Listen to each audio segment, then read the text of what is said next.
I am alive, and it's good to be alive, and today we're checking out the Karak wraith. This thing is a really, really cool looking gun. A lot of that is obviously down to personal taste, but oh, look at it.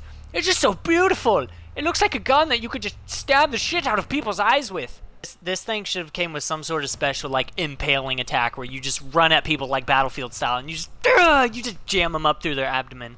We're gonna look at its stats. The Karak Wraith has a higher crit chance, even though it's still pretty shitty. Higher crit multiplier. Oh, goody. Here's the saving grace.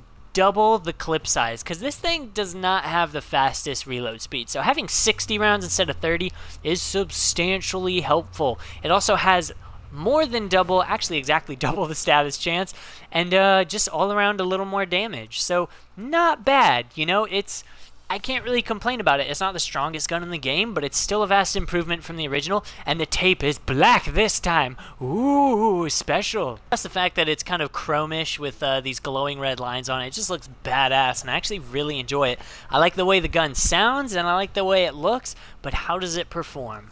So if you look at my build here, I have a Riven, which is 197% damage and 120% multi-shot. Oh my god! I've got Serration, Split Chamber, Malignant Force, Heavy Caliber, Primed Cryo Rounds, Crash Course, and High Voltage. I absolutely love this build. Yes, I do have a Riven, and I'll be honest with you guys, if you do not have a Riven, this is not the greatest gun. It does fall a little short. It was a gun that I really enjoy using. I like the way it looks and sounds, and it's cool, but I would never bring it with me on a sortie. The good news is we have Rivens in the game now, and I think this is a perfect example of why Rivens were added, and the effect that I was hoping they would have is they take a weapon that I always thought was fun, but didn't quite cut it, and just substantially boost it and make it better. I mean, this is a fucking auto rifle, and look at this. 506 impact damage, 153 puncture, 127 slash, 844 cold, and 613 corrosive. This thing is a beast when it comes to raw damage.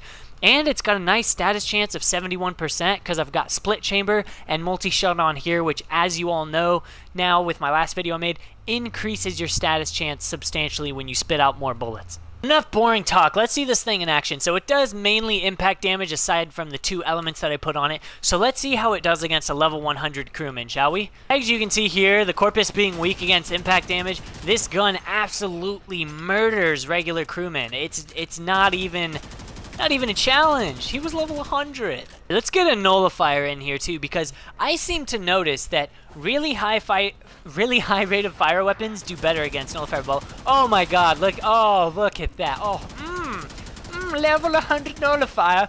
Whose bubble's fucking me now? Not yours. And I put corrosive on this bad boy to try and counteract the fact that it's such a corpus focused weapon. So let's see how it does against the Grenier. Is this a level 100? Wow, not bad at all. I actually haven't got to test this yet, so I'm actually doing this with you guys. I'm pretty happy. Oh, shit, there goes his brains. Okay. Fisto is officially a happy gato today. So yeah, the corrosive status effect on here really does help counteract the fact that it's normally very good against Corpus. This allows me to use it for really a multitude of missions, and that's what I was going for because I love this gun, and I would love to be able to use it more often and for more things. Although, unfortunately, where the gun does fall short, if I don't fucking die before I can show you guys, is against really heavily armored units, until I can get several status procs going on them with corrosive.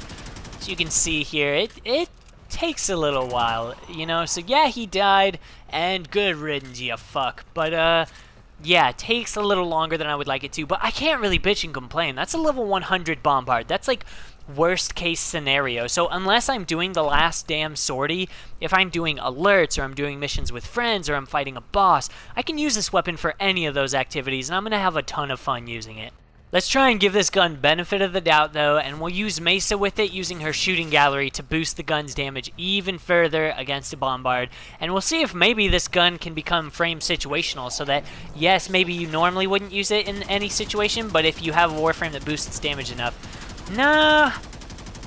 Well, oh, hey, I was able to kill him in one clip that time, so definitely a noticeable difference. I didn't have to reload before he died. So, yeah, that's pretty damn cool. I gotta say, all in all, pretty happy with this weapon, and that's why it goes to show, if you get a Riven for a gun that's kind of shitty but that you think is cool or you enjoy using, hang on to it, seriously, because that's what happened to me for the Miter, it's what happened to me for the Panthera, it's what happened to me for the Augris. They all got buffed after I got Rivens for them, and I honestly couldn't be happier. So stick with it. DE always changes over time, and usually for the better in my personal opinion, and this is a perfect example of that. So I hope you guys enjoy the Karak Wraith and what I've shown you today. If you want the Karak Wraith, fear not, you can still get it. You have to get it from invasion missions though, so go check out the invasions tab at your star chart, and if you see Karak Wraith pieces as a drop chance, you should definitely check it out. I hope the video was helpful, and I hope you guys have a kick-ass day. Fisto out!